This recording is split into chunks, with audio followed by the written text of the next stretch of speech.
Today we delve into the wisdom of King Solomon, a father imparting invaluable advice to his son.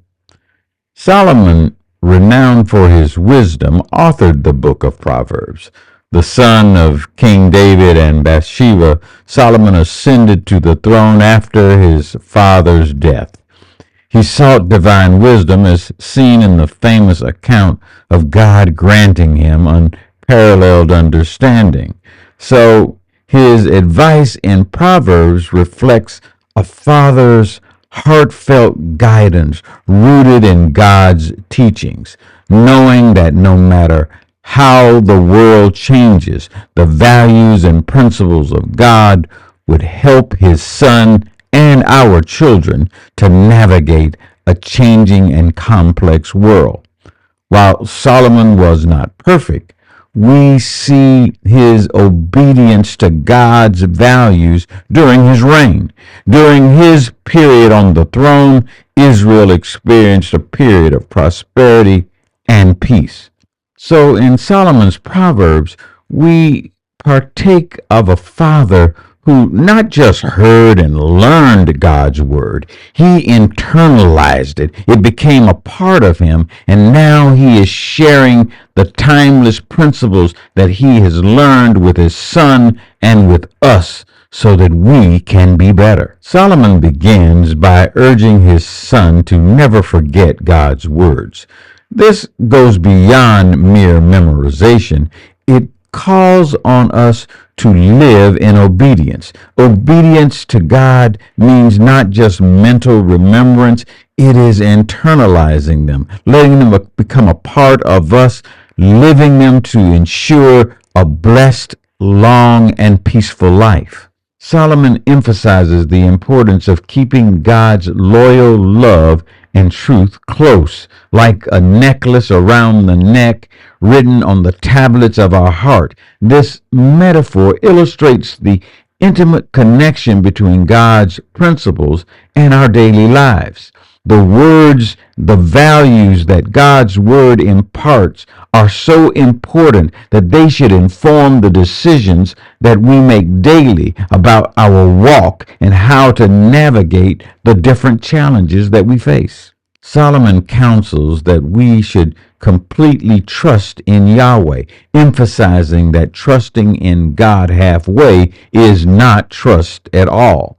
Subordinating our understanding to God's wisdom and acknowledging Him in every aspect of our lives forms the essence of trusting God with all of our heart. So Solomon is telling us to follow God's ways even when that choice is the harder choice to make and the longer road to walk down. Trusting God involves consciously inviting Him into our daily lives, including the mundane aspects. It's a rejection of relying solely on our wisdom and a recognition of God's supremacy in guiding our path. As we reflect on Solomon's counsel, we find a striking parallel in the talk fathers have with their sons today. The importance of godly values, faith, and complete trust in God remains relevant even today in navigating the challenges of a dynamic modern society. We can draw strength from the timeless wisdom imparted by Solomon in Proverbs. Trusting God naturally leads to reverence and awe, prompting us to depart from evil.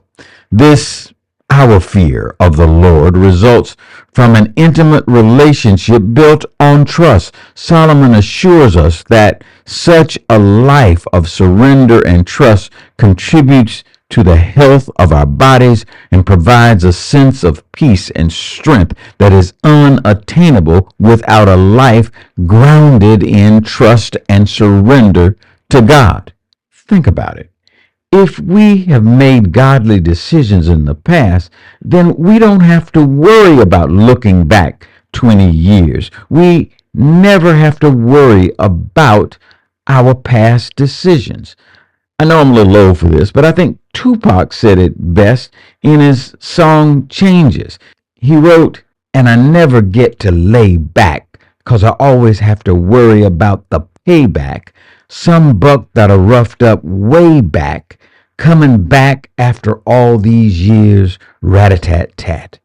His prophecy doesn't speak of a life with a sense of peace. It is a warning of a restless, uncomfortable life that comes from a history of making decisions not based upon the values of God. There is a peace that comes from a clear conscience regarding the people we have encountered. Our lesson serves as a beacon of wisdom, guiding us through the complexities of life. Solomon, giving fatherly advice, is transcending time and culture. It resonates with Israel and it resonates with modern Christians today. As we face challenges, let us remember to trust God completely, to fear Him, and depart from our evil ways, our own ways. We will then experience peace and strength that comes from a life of surrendering our will to God's will and seeking divine wisdom. That's the lesson for this week. Have a great week.